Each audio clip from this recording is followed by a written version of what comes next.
Happy Valentine's Day. Welcome to another edition of Go Have Fun. We're having this in conjunction with the Fit Ref Raffle, which now has over 200 referees participating, and we've had over 1,000 entries. So thank you to everybody so much for joining in and being a part of this thing.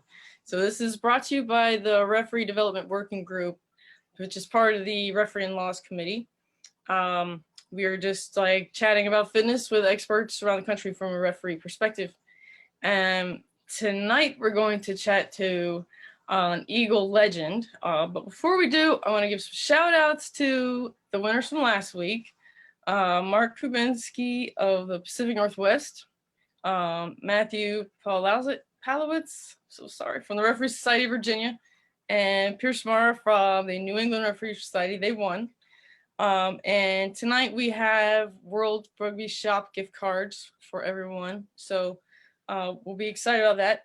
Extra special shout out to Pete Chamberlain of SIRS and Renee Wittenberger of Ohio, because they've logged in every single day since we started. So thanks you guys for your commitment.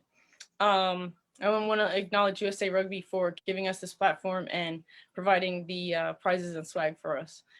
So without further ado, I'd like to introduce Irene Gardner, who is a registered dietitian and Eagle great. She played in the Rugby World Cup in 2013, the Sevens World Cup. She played well in a couple of national championships.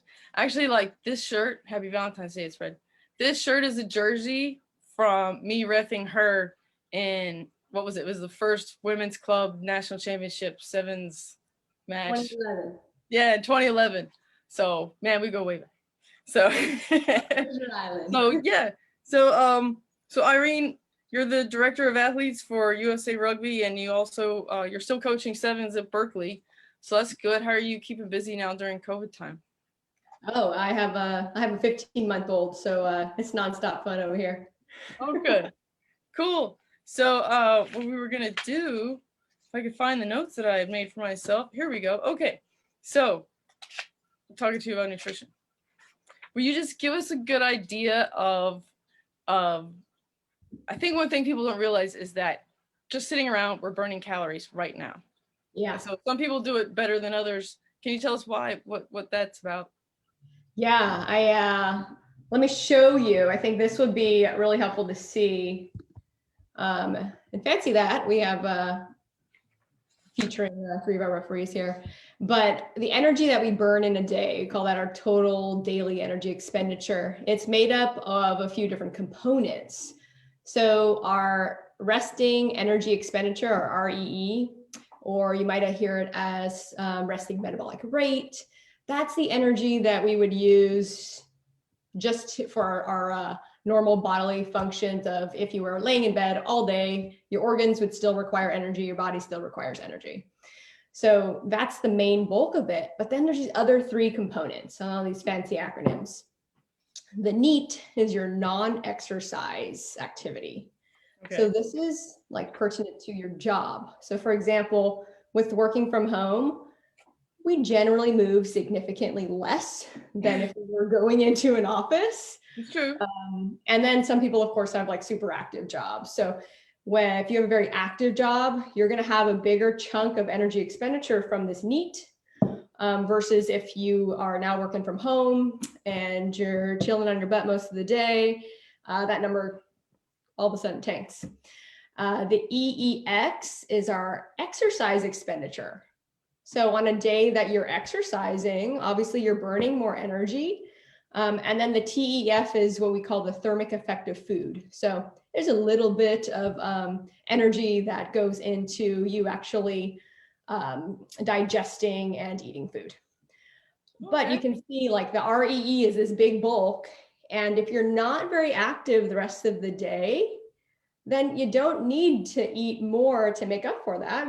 However, if you are super active, you have an active job, you're working out, then we have to count for those things and make sure that we're eating more based on our level of energy expenditure. Right. So when we work out, we can actually shortchange ourselves nutritionally if we think, oh, you know, I'm eating the same thing I ate yesterday when I did nothing, but I'm going to go and run for an hour and just treat my body the same. Like that's not a good idea.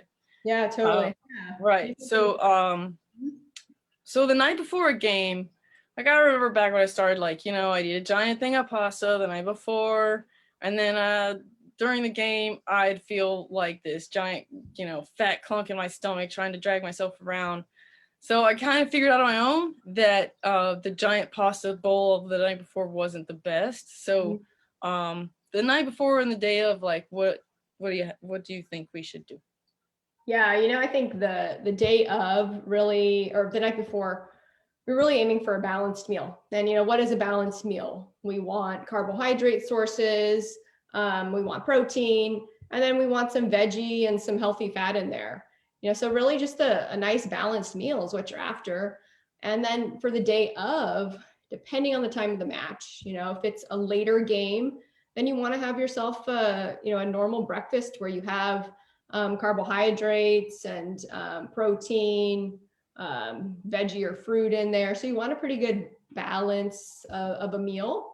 But say it's a morning game and you don't want to have a big meal right before, you should still have something within an hour or two of kickoff where you're having at least some carbohydrate and protein should be the main groups you're getting. And then maybe you're not bulking up on the veggies for that early morning to make sure your tummy's not rumbling too much during the match. Good. Make sure the hydration is starting a couple of days ahead of that match, and you're really going into that match nicely hydrated. Yeah. And so so timing your nutrition on game day, like you mentioned, if you have a morning game, I mean, some people just don't eat on the day that they referees. I'll just throw up, there's some people just, and I know some players like that as well. Some people that just don't want to eat. And how do they, I will always marvel at how they function. And, but I mean, how is that, if someone goes, because fasting is kind of a thing right now. So if a referee who is trying to do this fasting kind of diet thing then goes out and does a game on Saturday, like what could that mean for them? Yeah, that's a really good question. There's a lot of things that are targeting towards fasting right now, or eating less carbs. And if you tuned in last week to Katie's talk, she talked a little bit about energy systems and how during an 80-minute match, you're tapping into some of your anaerobic energy systems, but then the bulk of it is aerobic, which means you're going to, it's going to be a little bit slower pace. It's not the sprint moments. And for that portion of energy systems, the main fuel is carbohydrates. So we want to get in the carbohydrates. And so if you're someone who I can't stomach a ton before a workout or before a match, you want to focus on having some carbohydrates. So even if it's from a sports drink, that could be sufficient to at least get you through to halftime, where maybe you can get more liquid in and more sports drinks to give you some carb. Yeah. So what's your favorite snack on game day? I would say my go-to is probably like the peanut butter jelly sandwich. Yeah. That's a pretty safe one for me. And you got to find like what works well for you, like what sits in your gut okay, what seems to give you a nice boost of energy. But yeah, I would say that's probably my easy go-to. Okay. Well, see, that's nice and easy, everybody. Like all you gotta have is PB&J. So, all right. Is carb loading still a thing, or is there a proper way to do it? Carb loading is still a thing, but I would say for rugby, it is not a necessary thing. Carb loading is going to be really more effective for endurance exercise, like over 2-3 hours. So if you're going to run a half marathon in the off season, then carb loading might be a tool you utilize, but you don't need to do it for a rugby match. Okay. And there's more to it than just eating a whole bunch of carbs the night before. Like you kind of, you taper off your carbs, right? And then you have a whole bunch so that you have this energy for the race or the game or the whatever it is, right? Right. Yeah. Someone explained that to me. It blew my mind. So yeah, so you want to do it in an educated setting for sure. All right. So what does our body want after we exercise? Like after our game, we're sitting down, taking our cleats off, whatever. what should we have with us besides that Gatorade and water? What do we need to do with our bodies for the next hour or two? Yes, excellent question. So I would focus on 3 pieces. Post-match or post-intense training session, we want to refuel within about 30 minutes. You know, sometimes if you're going to have a quick turnaround, like you're going to have another match within a couple, maybe 3-4 hours, then that timing is pretty important, where maybe you're trying to refuel a little sooner within 30 minutes. But we're trying to refuel with about a ratio of 3-to-1 of carb to protein. So that could be something around about 60 to 80 grams of carb, about 20 grams of protein. So there's a few examples here. Really, whatever, again, you feel like you can stomach at that point. You know, some people are like, my appetite's great after a match. Other people are like, I can't do anything but maybe some liquid. So really what you can stomach, but hopefully by an hour out, you're feeling like you can eat something. And then the hydration is really, really key. So you're looking at trying to rehydrate with about 24 ounces for every pound of sweat you lose. So it really depends. Some of us are really heavy sweaters, myself included. Others are not big sweaters. And then of course, if it's hot or humid, you might be losing quite a bit of fluid. So making sure you're replenishing with both water and electrolytes. Sometimes people ask me about electrolytes. You know, we can get them from a supplement, but your food also has electrolytes. So if you're, eating regularly after that match, you're going to get some electrolytes there as well. And then really just try to resume normal eating patterns where you're eating a meal within another 2 hours, and then we're back to that balanced focus.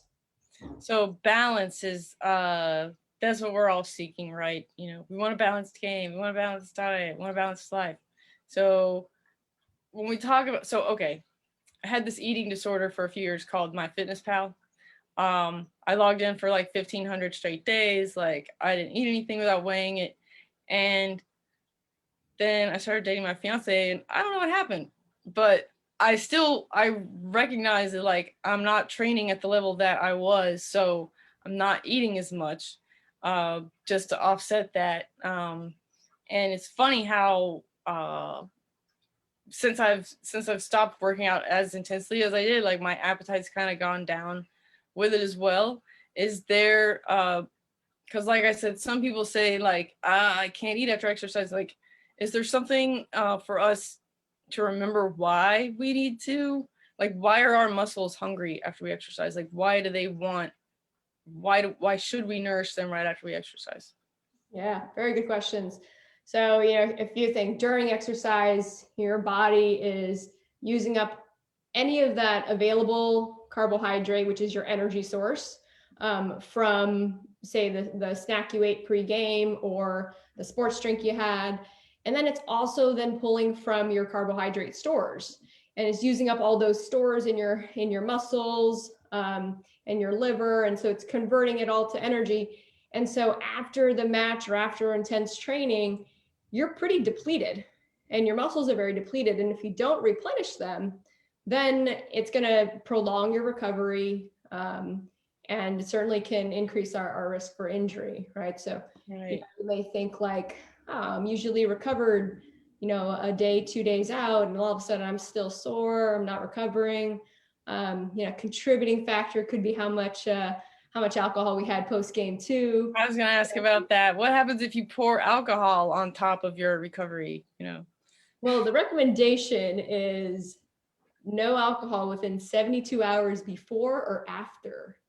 And it's reasonable to ask for before, especially say you're going to be reffing in national championship. We want to be focused.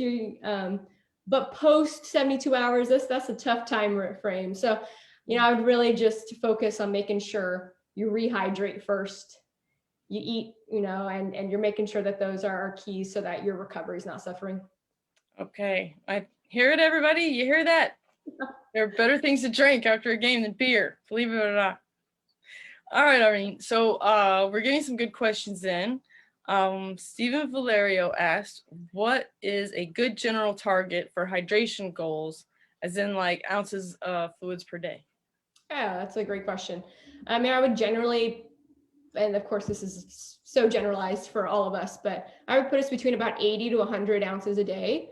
Um, and then specific to your training, you know, it's not a bad idea to have a gauge of how, like, if you're a heavy sweater, try to sip a little bit more during a match or during an intense workout.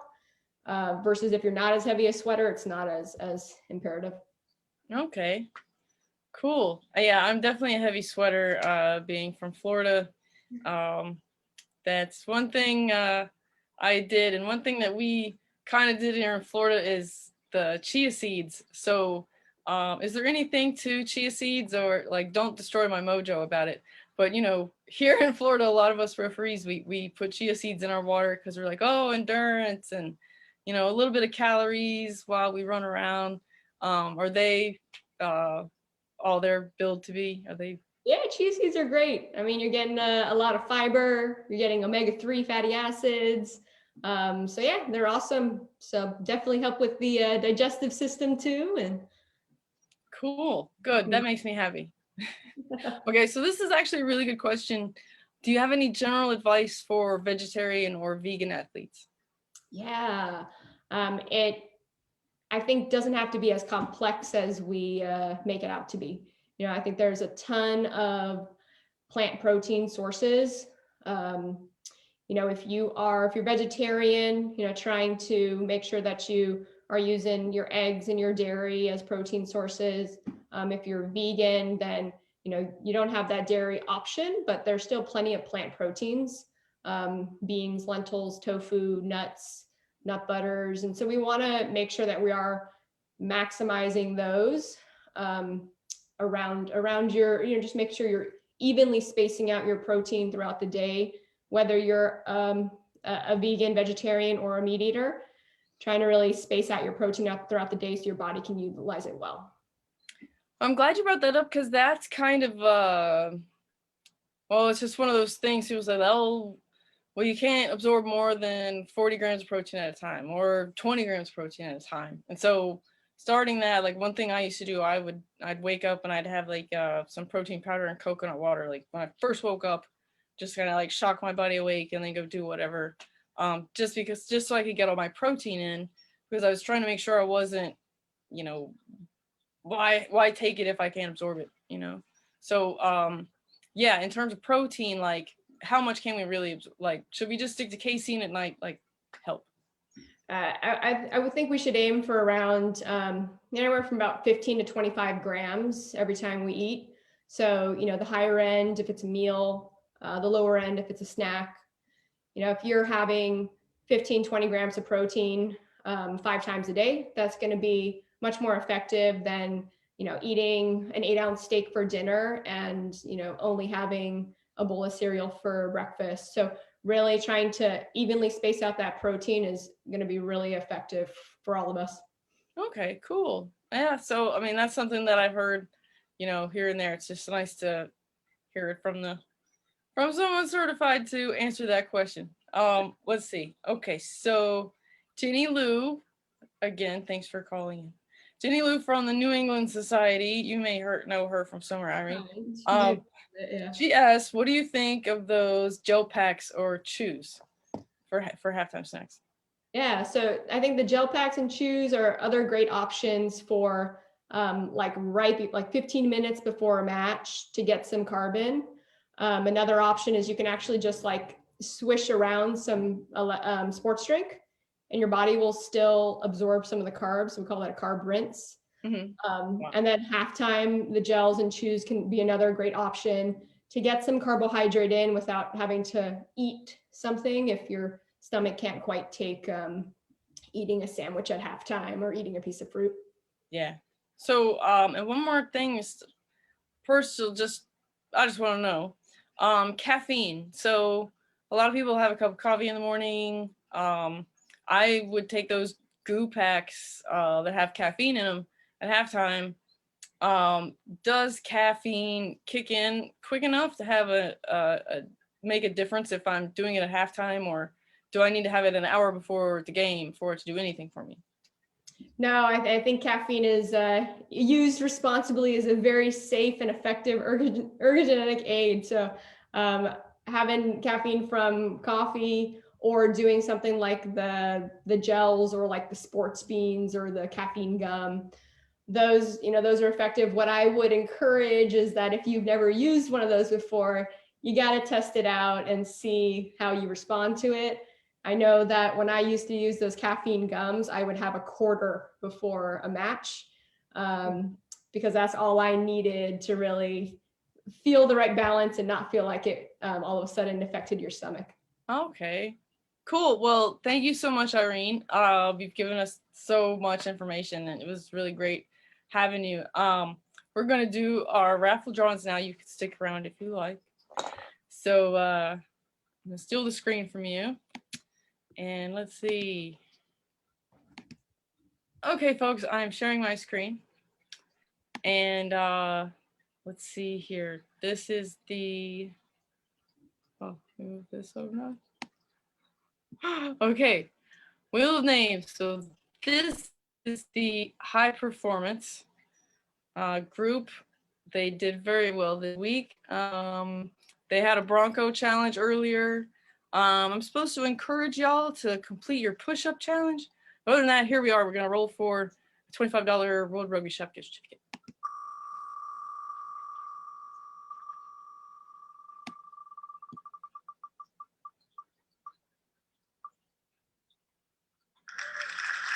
Yay! Dukankone, I hope I'm saying your name correctly. If not, we will get a hold of you after the thing tonight. Let's see. So, here is the, okay, yeah, you're the winner. Okay, good. Okay. So, okay, here's club. When we had almost as many club entries as high performance entries this time. So we will spin.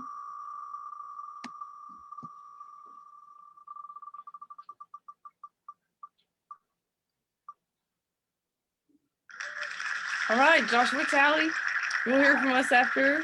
Congratulations, you won a gift card from World Rugby Chef. And for our social friends, boy, the social folks have dropped off, but I guess that's kind of like not showing up for your game on Sunday morning because you're too hungover. Come on, social people. I need to submit my stuff too. So anyways, close that. Okay, let's spin it for the social folks.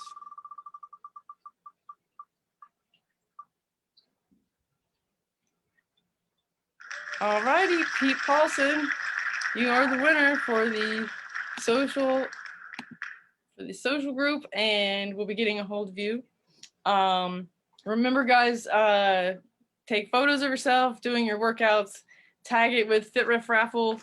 Please use a little @USA Rugby thing so that they can see it and share it and whatnot. We're really trying to just bring everybody together with this. So next week we're going to be talking with a sprint expert, and you may know Cisco Lopez. This guy is his dad. He won the national championship for UTEP back in 1989. He's a 400-meter hurdle runner. So yeah, we'll be talking to Pancho Lopez next week about speed, increasing our speed, and core strength and whatnot. So I guess that's all. Please keep doing that. Please keep submitting your stuff. This has been really fun. And again, I want to thank USA Rugby for, just giving us this time and giving us this platform to, to interact with our referees and just, I guess, showing us they care a little bit, and it feels nice. So before I go, I'm going to sing a little song. I wrote it. It's not all about, what did we talk about last time? I'm just kidding. So anyways, I changed it a little bit. I hope you guys like it. We're 2 weeks into the Fit Ref Raffle. We're one big happy ref team. COVID took our rugby because nobody could travel. We'll return to play with a vaccine. Pre-plan your meals and hydrate. Use the best foods as your fuel, or get the burger and leave off the bun. Keep your portions light and always let your sweat shine bright. Just go have fun. Thanks, guys. Good night. See you next week.